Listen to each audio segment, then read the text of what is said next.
J'ai voulu intégrer un parfum unique dans les crèmes que je suis en train de développer avec pour seul objectif que les femmes puissent avoir un moment de relaxation, de détente instantanée dès l'ouverture du pot de crème, à l'application de la crème et quelques minutes après l'application.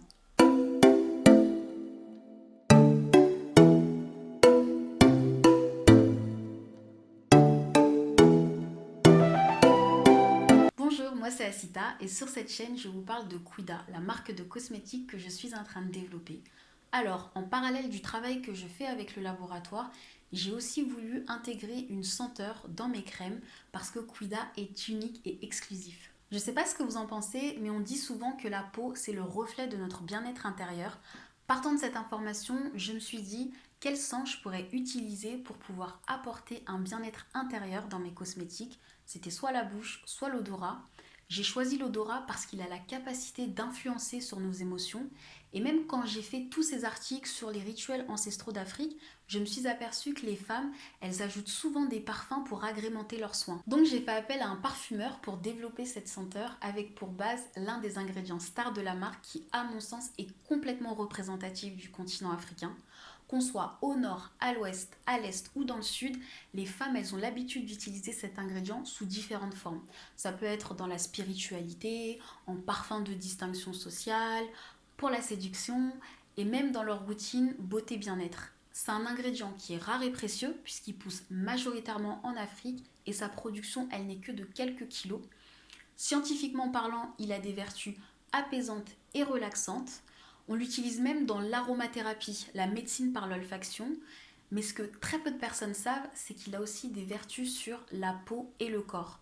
Franchement, j'ai hâte de vous faire une vidéo uniquement sur cet ingrédient parce que c'est une très belle découverte. Pour travailler la senteur, le parfumeur m'a demandé de rédiger un brief olfactif. En fait, c'est un document où je lui communique des informations sur la marque, ses valeurs, mais surtout mes inspirations, ce que je souhaite véhiculer à travers cette odeur. Finalement, Quida, c'est un voyage en Afrique, mais à travers la cosmétique.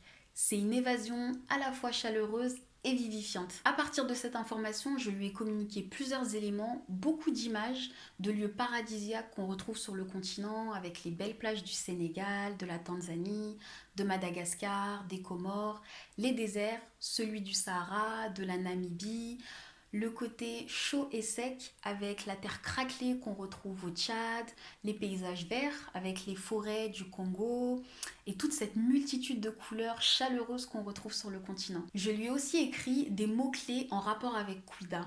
Voyage, ancestral, Afrique, tradition, bien-être, partage, diversité. Je lui ai aussi communiqué des odeurs que moi j'aime bien, des odeurs que les Françaises aiment bien parce que je suis allée en magasin spécialisé et j'ai posé la question à des vendeuses. Je lui ai aussi communiqué des senteurs liées au continent avec de la vanille, de l'ylang-ylang, du gingembre, de l'ananas, de la mangue, de la menthe et à partir de ce brief olfactif, le parfumeur a développé deux bases avec mon ingrédient star. J'ai sélectionné une base et à partir de là, il a pu travailler sur un parfum. Alors il y a eu quelques ajustements à faire, mais dernièrement, il m'a envoyé deux nouveaux essais que j'ai juste là. Alors, le premier,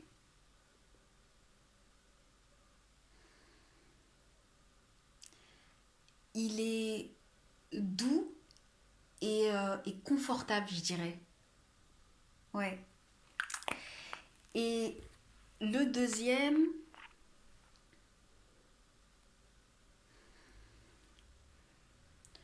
le côté boisé du continent, il ressort beaucoup, je trouve. Alors, les deux odeurs, elles sont atypiques et c'est ce que j'aime. J'ai ma petite préférence, mais pour faire un choix, j'ai pensé à faire sentir ces deux odeurs à des passants et je vous montre ça dans la prochaine vidéo. Bye bye!